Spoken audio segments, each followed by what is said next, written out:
Evangelio de junio 28, 2016, del Santo Evangelio según San Mateo. Jesús subió a una barca junto con sus discípulos. De pronto se levantó en el mar una tempestad tan fuerte que las olas cubrían la barca, pero él estaba dormido.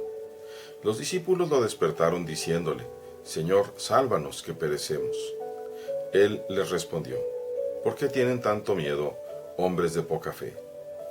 Entonces se levantó, dio una orden terminante a los vientos y al mar, y sobrevino una gran calma.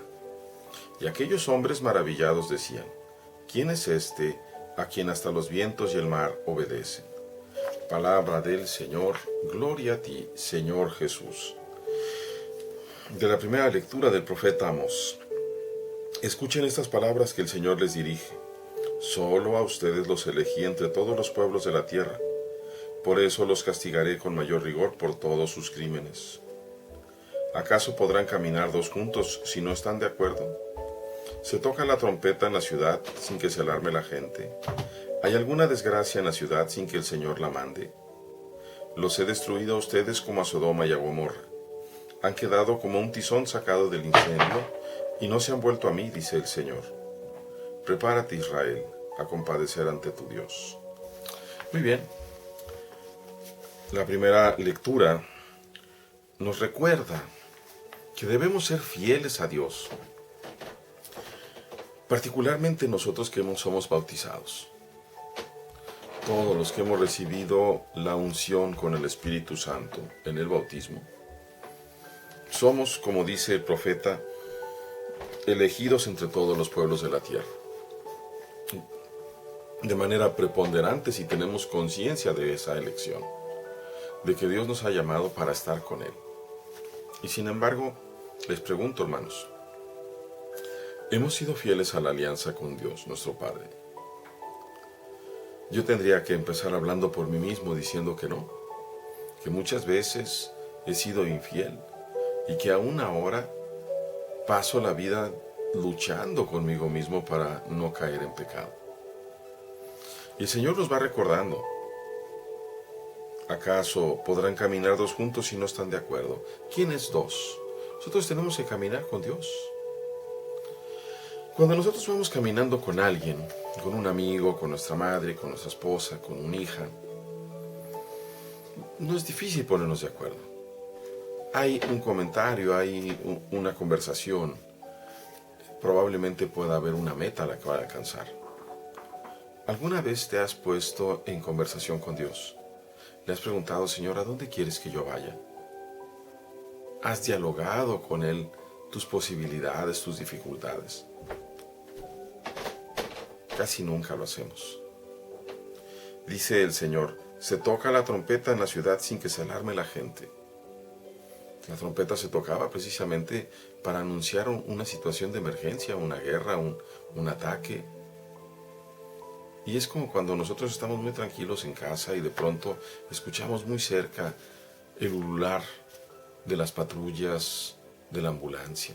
Nos puede sobresaltar. Y todavía más directo dice: ¿hay alguna desgracia en la ciudad sin que el Señor la mande? Recordar que de Dios viene lo bueno, y aun aquello que nos parece que es malo es permitido por Dios. Es una prueba para nuestra fe. Pero aquello que nos parece que es malo, y sobre todo aquello que es resultado de nuestro alejamiento de Dios, nos lleva a causarnos nosotros mismos problemas graves. Fíjense lo que dice el Señor: los he destruido a ustedes como a Sodoma y a Gomorra. Han quedado como tizón sacado del incendio y no se han vuelto a mí, dice el Señor. Qué hermoso cuando el hombre, la mujer, en medio de una tribulación tremenda, se acuerda de Dios. Dios mío, sálvame. Decimos de broma que a la hora de la muerte nos acordamos de dos personas: de Dios y de la nanita. Ay, nanita, ay, Dios mío, sálvame, sálvame, Dios mío. Qué bueno que nos acordemos, porque eso es lo que quiere nuestro Padre, nos recordemos. Porque cuando tenemos dureza en el corazón, cuando somos demasiado soberbios, el Señor dice, prepárate porque vas a comparecer ante mí. Con eso en la mente, podemos discernir precisamente el Evangelio de una manera distinta. Dios se ha encarnado para estar en medio de nosotros, pero a nosotros nos cuesta mucho trabajo reconocerlo como Dios. Él se sube al mismo barco de nosotros, con nuestros problemas, con nuestras dificultades. Para Él, ese barco terminará en la cruz, no sin antes haber sufrido una pasión espantosa, en la muerte de la cruz. Pero no es ese el fin del justo, sino la resurrección. Vemos, pues, a Jesús yendo en el bote con los apóstoles. ¿Cuántas veces hemos tenido tormentas en nuestra vida, hermanos? ¿Cuántas veces hemos sentido que ni el suelo está firme, como si hubiera un terremoto, que donde todas las cosas se nos terminan, se nos caen? Así se sintieron los apóstoles. Y ellos, en lugar de pensar, ¿cómo vamos a nadar? ¿Cómo sacamos el agua? Se voltean rectamente con aquel que les puede salvar. Sálvanos, Señor, que perecemos. El Señor se despierta, los regaña. ¿Por qué tienen miedo, hombres de poca fe? Y es que el miedo es el que los hace despertarlo. Y el miedo es el que muchas veces nos hace arrodillarnos. Y yo lo que digo es, ¿qué necesidad? ¿Para qué tanta violencia? ¿Por qué no desde antes? Vemos la majestuosidad del Señor. Se levantó y dio una orden terminante a los vientos y al mar, y sobrevino una gran calma. ¿Quién es el que está hablando? Nada menos que Dios, el propio Dios que va con nosotros.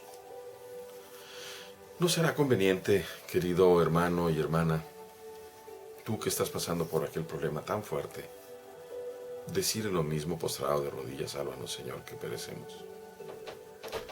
Pero no con miedo, sino con una confianza plena en que el Señor te escucha y que va a hacer lo mejor para ti. No te desesperes si en medio de una enfermedad, en donde tú quisieras que tu ser querido inmediatamente sanara. No te desesperes aún si el propio Dios permite la muerte de esa persona.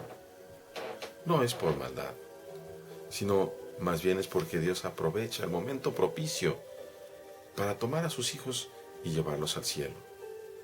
Y ese nosotros lo desconocemos. Nos causa dolor a los que nos quedamos, pero no debe causarnos solamente dolor. Es natural el dolor humano por la pérdida de alguien.